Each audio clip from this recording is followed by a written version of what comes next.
What would you normally see in a thriller film? So I guess like a thriller film, you'd get like loads of action, stuff like that. It's like things like, I don't know, like Dark Knight or something like that. There's always like loads and loads of action, I guess, and like a lot of tension as well, like mystery sometimes.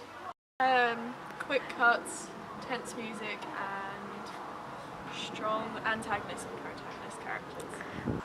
I always like in my thriller film for there to be like a kind of conflict between good and evil. You know, for like example in like The Dark Knight, it's like Batman versus the Joker. It always adds more character and depth to the movie.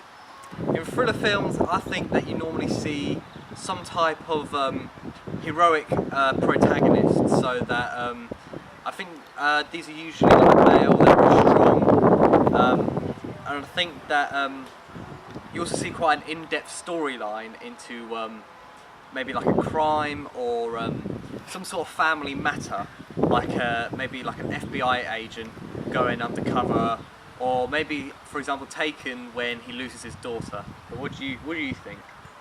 I think like when I think of thriller films, I think of a lot of like Marvel sort of heroic and protagonist and antagonist, and I think there's a lot of, like Jack said, storylines behind the evil person's background, like something's happened to made him or her the way that they are, and there's lots of different like kind of thriller films, like there's a lot of action as well in them, maybe with like crime fighting as well. I normally expect to have quite a tense storyline, so it keeps you watching all the time. Really good music, sound effects I think are key for a good thriller film. Not only do they kind of make you nearly anticipate what's going to happen, but it also puts you on edge to watch more. Also characters. You need good characters, but also you need good actors who fit the character's role, otherwise it doesn't really make the storyline work, to be honest. And definitely a really good location as well.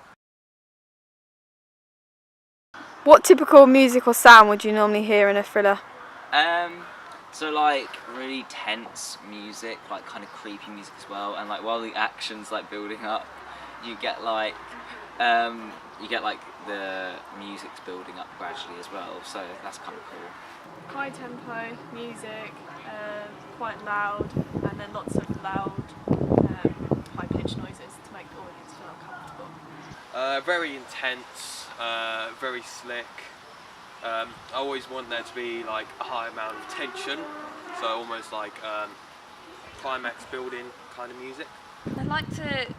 I think a lot of thriller films do involve like kind of a heartbeat type of beat during music, because it kind of makes the audience on their seat a bit more, and they're kind of feeling the kind of worry that the other people are feeling. I think that the music is a bit more fast-paced and intense in some cases. So if I took an example of, instead of looking at a full film, looking at a trailer, I would say that the music kind of starts off quite slow to introduce the characters and the storyline, but then towards the end when it shows the action becomes much more fast-paced.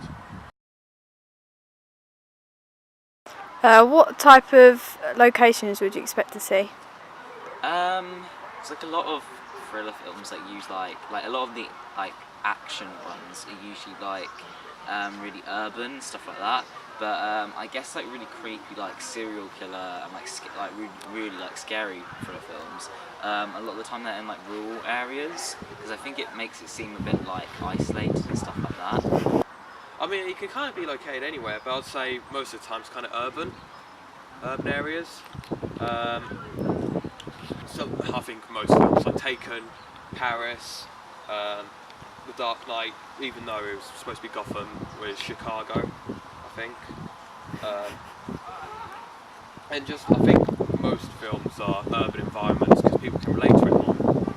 I quite like thrillers if they're in quite a rural area, so they're just out of the way, seem a bit more real. But I think a lot of big cities where if there was a disaster, it would really like make the audience think, oh my, that's actually happened. And like when a lot of in thriller films sometimes buildings will fall over, and it really like kind of devastates the audience, whereas if it was somewhere like a field and a bomb went off, it'd be like, oh, nothing's really been destroyed.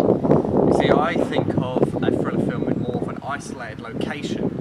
So you maybe just have a house in the middle of nowhere, because I feel like it adds to the sense of danger that thriller films like to create and the suspense that they hold. So an example would be Misery, when Paul Sheldon is taken to Annie Wilkes' house in the middle of nowhere. You get that sense of fear for Paul Sheldon because she's insane, and the fact that he can't go to help anyone because he's in the middle of nowhere really creates the tension that a thriller film's supposed to.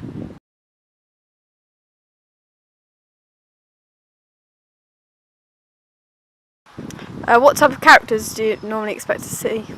Well, as I said before, there's always good and evil, but there's also, I think there's a theory for this. I mean, that's maybe something to research. But there's always the kind of quest giver. There's the damsel in distress, so on. So, like in Taken, the main character is called Brian Mills. Well, Liam Neeson's character is called Brian Mills, and his daughter gets taken, and she's kind of like the princess, the damsel in distress. So you usually get like a protagonist and an antagonist, and like also a victim. So like the victim is usually someone who's like maybe like younger or more vulnerable. So like sometimes stereotypically they use like a female as the victim, but sometimes you can have like men as well. It just depends really on the type of thriller film. And what costumes do you expect them to wear? So like, I guess like the antagonist would wear like really dark clothing and stuff, particularly if it was like a mystery, like you didn't know who like the murderer was, something. They'd wear like hooded figures, and like a lot of props are used, like obviously quite like, depends how gory it is and stuff like that, so like